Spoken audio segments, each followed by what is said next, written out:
আসসালামু আলাইকুম ওরহমতুল্লাহি ওবারাকাতু।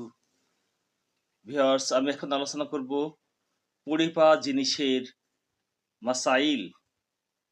কোথাও পথে কোনো পড়ে পাওয়া টাকা বা পয়সা বা জিনিস পেলে যদি আশঙ্কা হয় যে সে না উঠালে কোনো দুষ্ট লোক পেলে তা আত্মসাৎ করে ফেলবে এবং মালিককে দিবে না, তাহলে তা উঠানোও ওয়াজিব এবং মালিককে খুঁজে পৌঁছে দেওয়াও ওয়াজিব।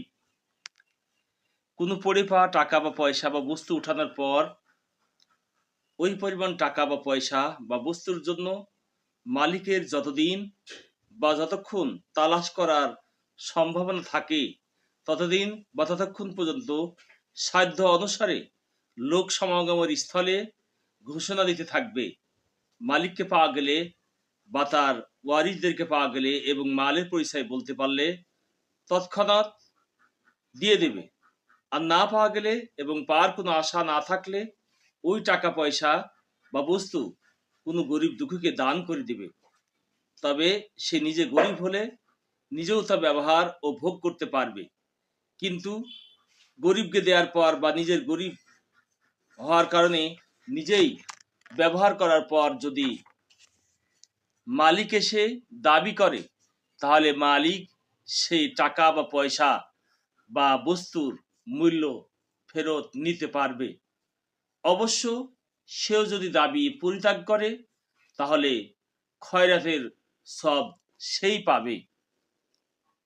পড়ে পাওয়া জিনিস উঠানোর পর মালিককে তালাশ করা কষ্টকর মনে করে আবার যেখানকার জিনিস সেখানে ফেলে আসা জায়েজ হবে না, বরং উঠানোর পর মালিককে তালাশ করা ওয়াজিব হয়ে যায়।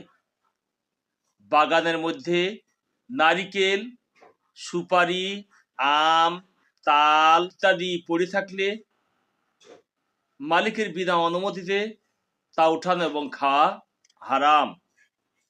অবশ্য যদি একটা বড়ুই বা বুট ছোলা ইত্যাদি এমন কোনো সামান্য জিনিস হয় যা কেউ নিলে বা খেয়ে ফেললে মালিক মনে কোনো কষ্ট পায় না, এরূপ জিনিস উঠিয়ে নেওয়া, খাওয়া বা ব্যবহার করা জায়েজ আছে।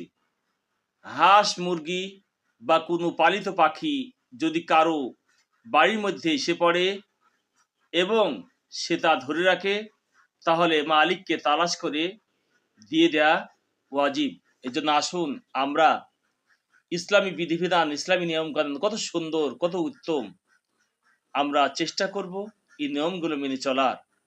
তাহলে আমরা ইহকালে শান্তিতে থাকবো, পরকালেও আমরা আল্লাহর সে ভয়াবহ কঠিন পাকড়াও করার হাত থেকে আমরা রক্ষা পাবো।